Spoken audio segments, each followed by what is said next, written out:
Je suis passé à Genève, je suis allé rencontrer Julien Pavillard pour voir un peu le lieu, la ville, m'inspirer un petit peu du contexte.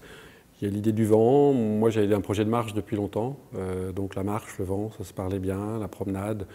La montagne évoquait la randonnée, enfin la marche avec un peu de la durée et de la détermination. Il a fallu trouver la façon de le tourner. Est-ce qu'il fallait un ventilo, il fallait mettre en place une technicité ou juste trouver l'esprit. Et on a incliné le sol pour qu'il y ait cette sensation d'effort.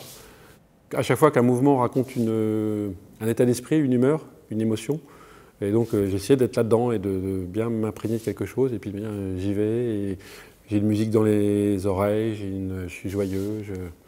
Donc c'est une marche assez lente. Comme la sculpture fera plus de 5 mètres de haut, on la ralentit un petit peu pour qu'elle prenne un peu du poids. Et puis donc on voit là quelqu'un qui marche avec effort contre le vent. Et ça, c'est le mouvement qu'on va percevoir dans la nuit. Mais techniquement, on va avoir des sculptures qui vont être faites de trajectoires. Et ça donne, donc là, ça sera à peu près la sculpture. Mais si on s'approche, on voit des trajectoires, on voit cette succession de points et que ça devient un objet physique qui, lui, ne bouge pas. Et ça, je trouve que au début, ça me gênait un petit peu parce que c'était pas que du mouvement, mais en fait, ces trajectoires-là racontent aussi le mouvement, en parlent.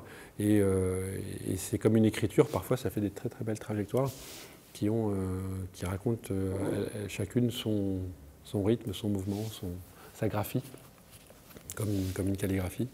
Et donc, ça fait partie de la sculpture.